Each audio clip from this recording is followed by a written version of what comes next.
Alors je sais, tu vas me dire, il fallait mettre un seau, il fallait mettre une poche, il fallait protéger pour éviter d'avoir un peu de suie partout. Alors j'ai fait exprès, déjà je souhaite t'expliquer que j'ai fait exprès de te filmer ça comme ça parce que je t'explique la situation. En fait, la cliente actuelle m'a appelé parce qu'apparemment elle a fait venir un ramoneur qui lui a fait le ramonage du conduit jusqu'en haut pour ce poêle à granulés et lui a nettoyé le granulé.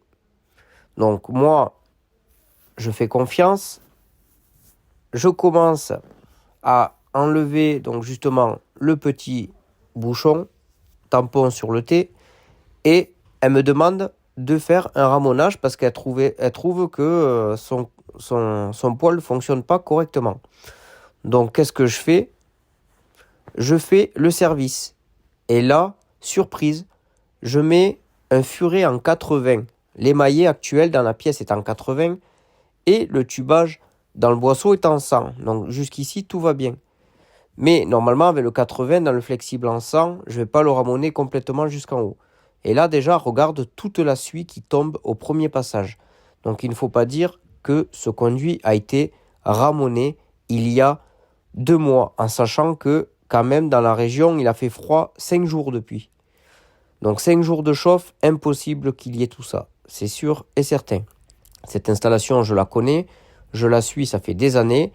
Je ne l'ai pas faite une année et regarde ce qui arrive parce qu'un ramoneur est venu et a fait n'importe quoi. Bref, je continue. Là, c'est mon premier passage. Donc, j'ai mis la canne jusqu'en haut et ensuite je l'ai enlevé. Et là, maintenant, je passe un furet en diamètre 100. D'accord? Ça veut dire que j'aurais fait un aller, un retour avec du 80. Et là, je vais faire un aller et un retour avec du 100. Donc, je monte jusqu'en haut. Donc, je vais faire tous les maillets jusqu'au flexible. Et regarde toute la suie que je récolte en un passage. Donc, il ne faut pas me dire que le conduit a été ramoné. Regarde-moi ça. C'est impressionnant. Donc, je pense que là, le passage du ramonage n'a pas été fait pour moi et a été facturé. Et l'état du poêle, je te dis pas. Donc ça sera sur une autre vidéo. Mais là, ça fait vraiment, vraiment peur. Parce que c'est très dangereux. S'il y a un feu de cheminée dans le conduit, tu vas me dire dans un poêle à granulés, ça chauffe pas fort, il ne peut pas y avoir de feu de cheminée. Il peut y avoir un feu de cheminée, c'est très dangereux. Tu peux abîmer ton poêle. On ne peut pas facturer des prestations qui ne sont pas faites au client, ce n'est pas possible. Ou alors ça a été fait, mais mal fait, et très mal fait même. Parce que là, regarde, j'en aspire et j'en aspire encore et encore et encore. Hein. Et pourtant, bon, voilà.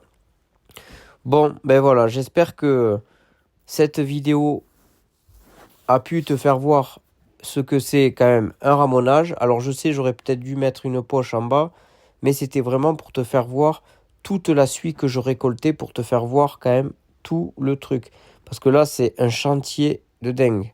Franchement, il ne devrait pas y avoir autant de suie pour 5 jours de chauffe. Bon, voilà. Donc j'espère que cette vidéo t'a plu. N'hésite pas à t'abonner. N'oublie pas, t'es mon aventurier préféré. Et attention, de belles vidéos arrivent. Donc là maintenant, j'enlève mon furet en diamètre 100. Bien sûr, je vais tout nettoyer nickel. Je pars de chez le client, il faut que ça soit propre. Je vais remettre le bouchon. On va rallumer le poêle correctement. On va faire les vérifications. Et pour moi, la journée sera terminée. Allez, abonne-toi.